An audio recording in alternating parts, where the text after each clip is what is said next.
I believe one of the biggest social problems nowadays is that people are getting very anxious. They're dealing and living with anxiety over nothing in specific. I believe there's nothing worse than you not even knowing where the anxiety lies, because your whole life becomes a tedious collection of hours in which you have to reach to your cell phone and go and scroll it through like a million times a day, and 2 or 3 hours go by in a jiff.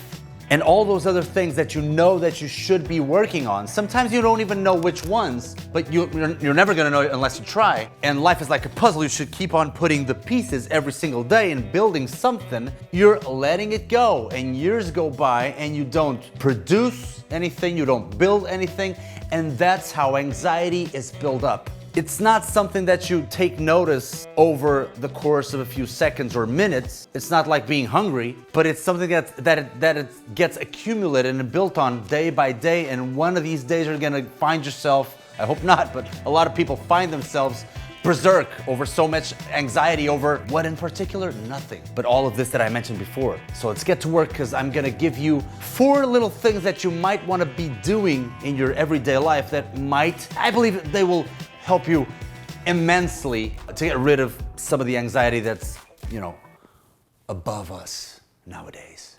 Of course, this is the instruction manual for the dehumidifier, so forget about this.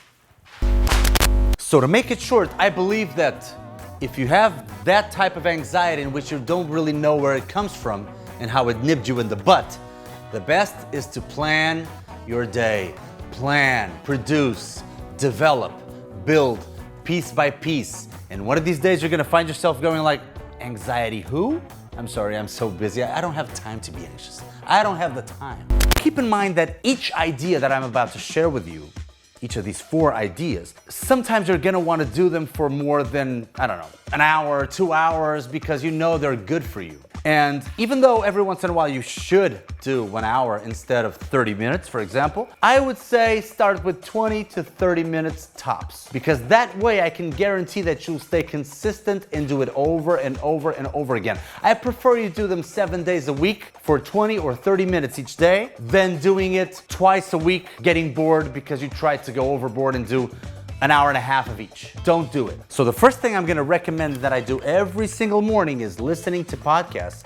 It might not be a history podcast or something that you're gonna be sure to learn with, but it might be some sort of comedy, some sort of just letting go of the mind while you do something physical. And by physical, I mean chores, daily chores like vacuuming, that has to be done around the house, but that will get your body moving and flowing.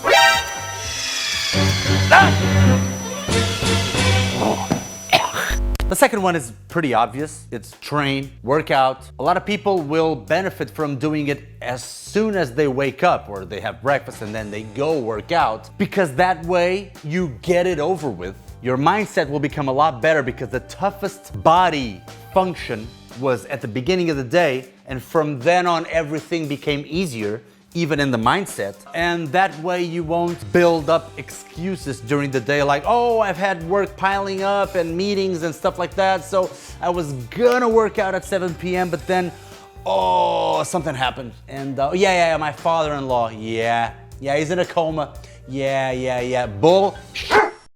So the first 2 tips were based on body, because freeing up the body also frees up the mind, or working on your body leaves the mind a little bit more dispersed, and when you finish, it's like the mind is faster. You can achieve, or you can acquire knowledge in a better way after you work out, or you're more creative. So the next 2 tips are gonna be more brain and self-development for the brain oriented. So I honestly believe that everybody should work on a skill. And that is the next tip.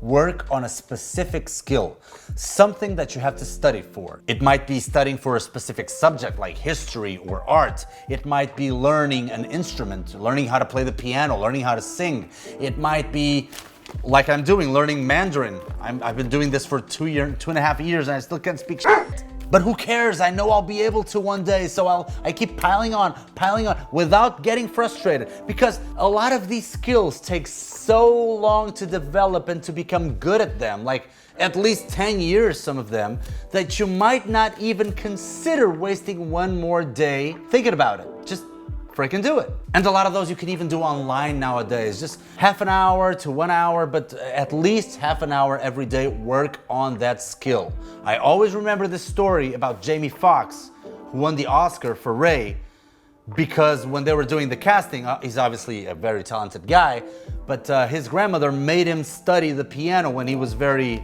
little. And then all of a sudden in the casting, they needed someone to sing, and it would be great if that actor would be obviously an awesome actor, but also be able to play the piano. So he was like, oh damn, yeah, I can play the piano. So it's like he took a card from his pocket, you know, and that card said, I play the piano. And they were like, oh, that guy. So he was like, I can't believe that my grandmother made me do something that I did not want to do, but now it actually is handy and useful for something. Oh yeah, sometimes you're building on a skill, not even wanting that much or not even thinking about it too much, and then it becomes very, very, very useful, and you can get an Oscar for it. Think about that. The hills are alive with the sound of music. The hills are alive.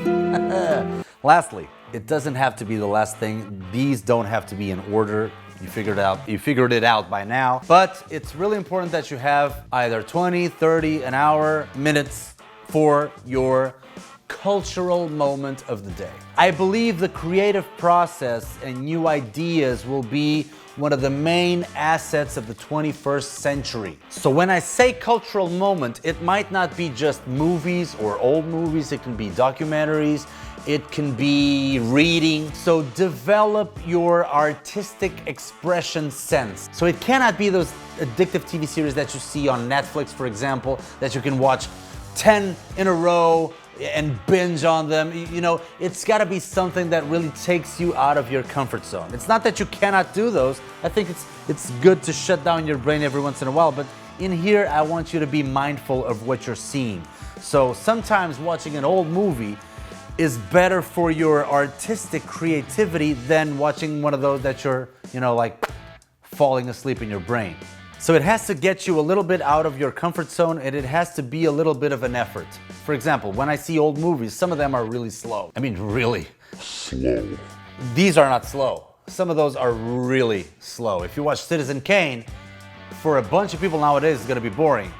But it's a great movie, and you should watch it because it's a cult movie, and it's a great, or one of the greatest things ever filmed for a reason, because the storytelling is so compelling that it will do wonders for your artistic creativity. So that's what I mean when I talk about the cultural moment of your day, either books, reading a lot of old and new literature, documentaries, movies, whatever. It does have to be something that I'm sure it will boost your confidence whenever somebody talks about the old classics, and whenever you feel like you did not get what people were talking about when they talked about, I don't know, Hitchcock movies or whatnot.